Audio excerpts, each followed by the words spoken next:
Due to the demo debate at this year's NLS debate, in a proposition we have Anirudh Nigam, Nayan Banerjee and Anil Sebastian. In opposition we have Rudrajit Ghosh, Pushkal Dubey and Ritika Sinha.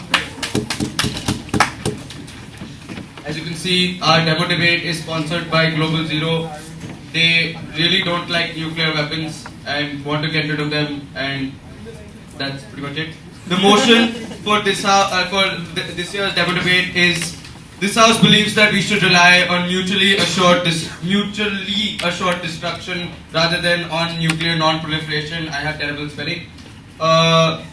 We welcome the Prime Minister to start the debate.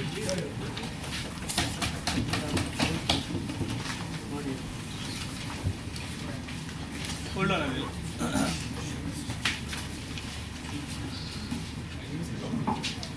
Ma'am, can I borrow some sheets of paper?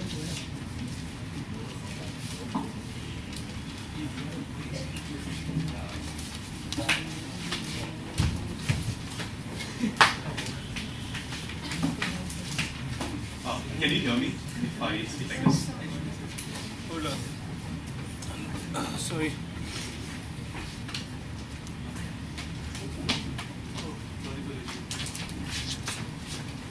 Right, I'm audible, right?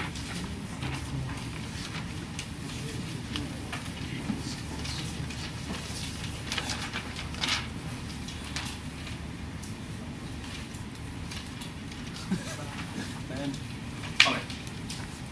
Mr. Speaker, we think that a world which tries to rely on mutually assured destruction as the principle to guard against the use of nuclear weapons is in fact far likelier to succeed in its objective. But before we get into telling you the various reasons as to why that's true, let's look at what we mean by the idea of mutually assured destruction. This debate is not about ensuring that either side will have a 100% possibility. And can I just check whether someone's typing? I'm so sorry. Go ahead. Should I?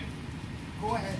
Alright, so this debate is not about ensuring that either side will have a 100% possibility of success at ensuring that nuclear warfare doesn't happen, because that's impossible to prove. This is about looking at which side is likelier to prevent the possibility of destruction using nuclear weapons. What we mean by mutually assured destruction is simply the idea that because states fear that the country that they are attacking or engaging in confrontation with might retaliate on like terms because they also possess nuclear weapons, states simply have an incentive to not use nuclear weapons in the first place. But what do we mean by non-proliferation? We think that the understanding of non-proliferation has taken a concrete form in status quo. What non-proliferation means is that there are certain states which perceive themselves to be the trusted global actors who can be ensured that they are responsible when it comes to their possession of nuclear weapons, who try and take measures to ensure that other states who are not so trusted do not get nuclear weapons. The ways in which they do this are many. Often they rely on economic incentives, often they rely on sanctions or threat of military intervention to ensure that other states do not gain the ability to have nuclear weapons. And we think that this idea of trying to prevent states from getting nuclear weapons is particularly harmful.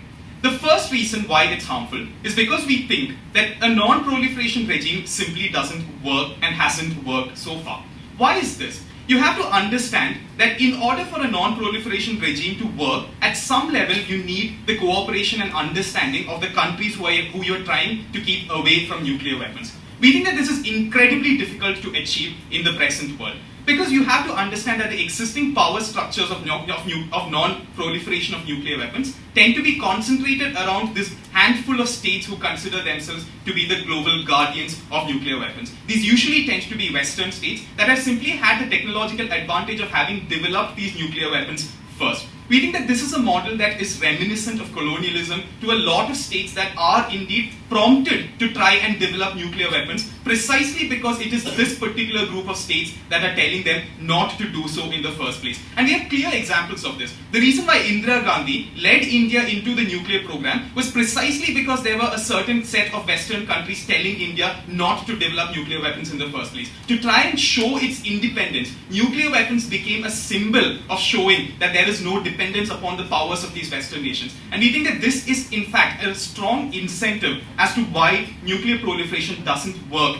in the first place. But secondly, there's another major reason as to why nuclear proliferation doesn't work. We think it creates perverse incentives for countries to in fact try and gain nuclear weapons in the first place. Because if the idea of nuclear proliferation is that you will give incentives to countries, or you will create harmful incentives against them procuring nuclear weapons in the first place, it gives all the more incentive for a country to acquire these nuclear weapons to use as a bargaining chip for negotiations in other areas. That's the reason why North Korea has consistently been using this flip-flop strategy, where they on the one hand try and gain nuclear weapons and then try and surrender them or promise not to develop them precisely to get economic incentives from other countries. If indeed the objective is to ensure that nuclear weapons are not acquired by countries, we think that giving countries the ability to use nuclear weapons as a trade-off to gain other benefits is not a particularly smart way of going about it. Because countries can now develop nuclear weapons and have an incentive to do so precisely to use that as a bargaining chip in negotiations with other countries.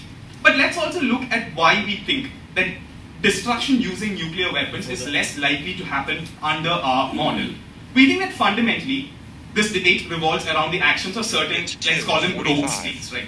We think that when it comes to rogue states, there are two characterizations possible. One is the nutcase leader who rules the country and wants to ensure the destruction of his enemy, even if it means his own suicide.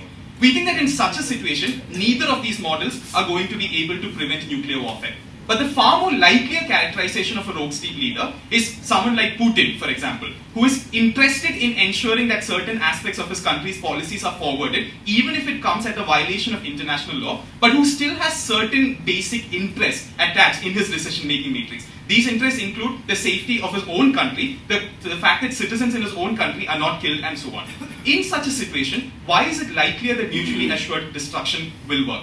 Because we think that the threat that someone whose existence you are putting into question will retaliate with nuclear weapons is a far more concrete threat than any form of other sanction that international relations can currently ensure against the country that decides to use this confrontation. Let's look at what happened with Crimea, right? There were agreements that prohibited Russia from annexing Crimea. There were international law norms against it. Russia still did it anyway against a powerless Crimea. And what we saw was that even though other states who had promised to come to the defense of countries that would have been subject to such annexation were around, none of them agreed to come to the military defense of Ukraine. This is because A, they don't have a direct stake in the confrontation that's going on. So even with nuclear weapons, if the countries that possess nuclear weapons promise to come to the defense of a country without nuclear weapons, it's highly unlikely that it will come about because those countries that possess nuclear weapons don't have a direct stake in the conflict that's going on. But secondly, due to things like economic relations, often the countries with the nuclear weapons are simply unable to act against the aggressor. Like we saw with European states that didn't want to act against Russia because they had economic relations with it. We think that the end result of this is that you're dislocating the ability to defend from the country that's actually under attack. If you ensure that that country doesn't have nuclear weapons and you say that we will come to your aid if and indeed a situation like this comes about. This is something that plays in Putin's mind when he takes the decision. He knows that he can conduct a bit of annexation, gain a bit of territory, and then declare a ceasefire and know that the international community will not retaliate. If you have a question, I'll take you now. Sir, under non-proliferation, under mutually assured destruction, these security providers will continue to have these weapons anyway. But under mutually assured destruction, you'll encourage a lot of irresponsible nations to arm themselves as well. No, that's precisely what I'm saying.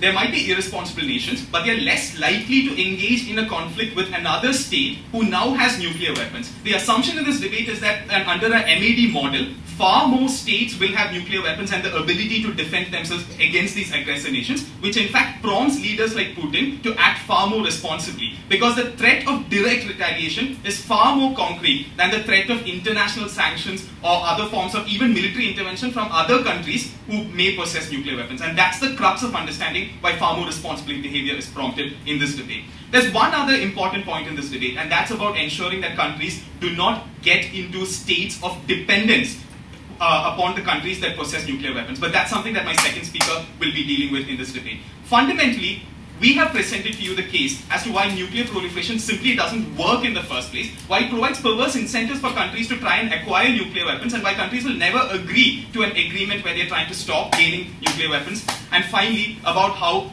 irrational actors are far more likelier to disengage themselves from nuclear destruction under our model. And for all of these reasons, we're proud to propose.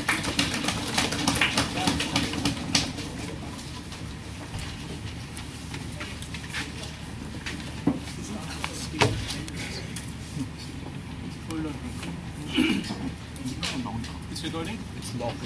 Open it. So it didn't record? Wait, Rudra, wait.